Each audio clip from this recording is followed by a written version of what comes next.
योग के पिता महर्षि पतंजलि ने शरीर, मन, प्राण की शुद्धि और परमात्मा की प्राप्ति के लिए 8 साधन बताए हैं, जिसे अष्टांग योग कहते हैं। नमस्कार दोस्तों, एक बार आप सभी का फिर से स्वागत है हमारे आज की नई वीडियो में। आज हम आपको बताएंगे पतंजलि योग सूत्र के अष्टांग योग के बारे में। अष्टांग संस्कृत शब्द अष्ट प्लस अंग से बना है, जिसका अर्थ है 8 अंग, जो इस प्रकार हैं: यम नियमासन, प्राणायाम, प्रत्याहार, धारणा, ध्यान, समाध्योष्ट वणाग्नि। अर्थात यम, नियम, आसन, प्राणायाम, प्रत्याहार, धारणा, ध्यान और समाधि योग के यह 8 अंग हैं। इसमें पहला अंग है यम। यह यम धातु से बना है, जिसका अर्थ होता है नियंत्रण करना, अर्थात मन को आंतरिक तत्वों के पतन से रोकने वाला अनुशासनात्मक गुण है। अहिंसा, सत्य, स्थैर्य, ब्रह्मचर्या, परिग्रह यमः। अर्थात अहिंसा, सत्य, स्थैर्य, ब्रह्मचर्य, अपरिग्रह ये 5 यम कहलाते हैं। पहला है अहिंसा, मन, शब्द और कर्म से किसी को हानि न करना।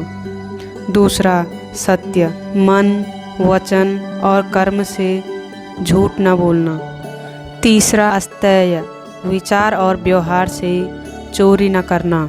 चौथा है ब्रह्मचर्य, अर्थात ब्रह्म जैसी दिनचर्या। पांचवा है अपरिग्रह, अर्थात किसी भी वस्तु से अधिक मोह न रखना। शौच, संतोष, तपः, स्वाध्याय, प्राणिधानानि नियमा। अर्थात शौच, संतोष, तप, स्वाध्याय और ईश्वर प्राणिधान ये 5 नियम हैं। पहला है शौच, शरीर और मन की शुद्धि। दूसरा संतोष, संतुष्ट और प्रसन्न रहना। तीसरा है तप, अर्थात स्वयं से अनुशासित रहना। चौथा है स्वाध्याय, अर्थात आत्मचिंतन करना। पांचवा है ईश्वर प्राणिधान, अर्थात ईश्वर के प्रति पूर्ण समर्पण और पूर्ण श्रद्धा।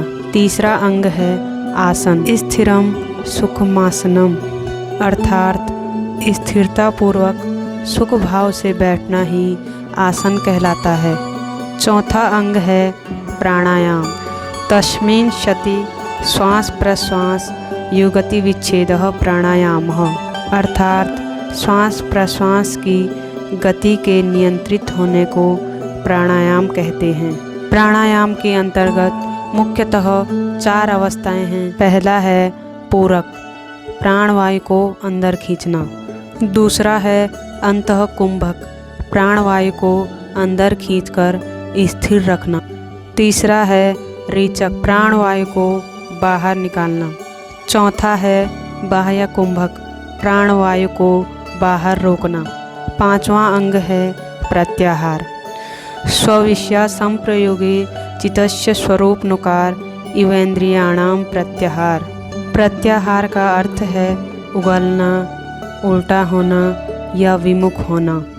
छठवां अंग है धारणा, देशबंध चित्तस्य धारणा, चित्त को किसी विशेष वस्तु में स्थिर करके रखने को धारणा कहते हैं। सातवां अंग है ध्यान, तत्र प्रत्येकांता ध्यानम, अर्थात जहाँ चित्त को केंद्रित किया जाए, चित्त का उसी में एकाग्र होना ध्यान कहलाता है। व्यवहारिक रूप से समस्त चेष्टाओं को किसी लक्ष्य विशेष पर केंद्रित करना ध्यान है। आठवां अंग है समाधि, तदैवार्थ मात्र निर्भाषाम स्वरूप शून्यमिव समाधि।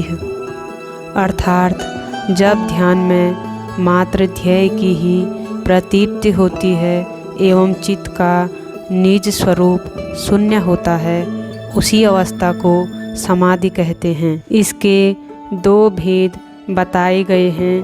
पहला है संप्रज्ञात या सबीज समाधि, अर्थात जब ध्याता अपने लक्ष्य में लीन होता है। दूसरा है असंप्रज्ञात समाधि अर्थात आत्म साक्षात्कार।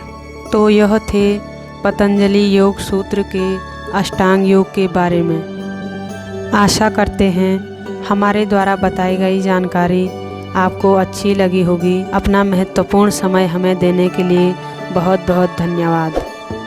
अगर आपको हमारी यह वीडियो पसंद आई हो तो कृपया इसे लाइक करें, कमेंट्स करें, शेयर करें और हमारे चैनल को सब्सक्राइब करें। धन्यवाद।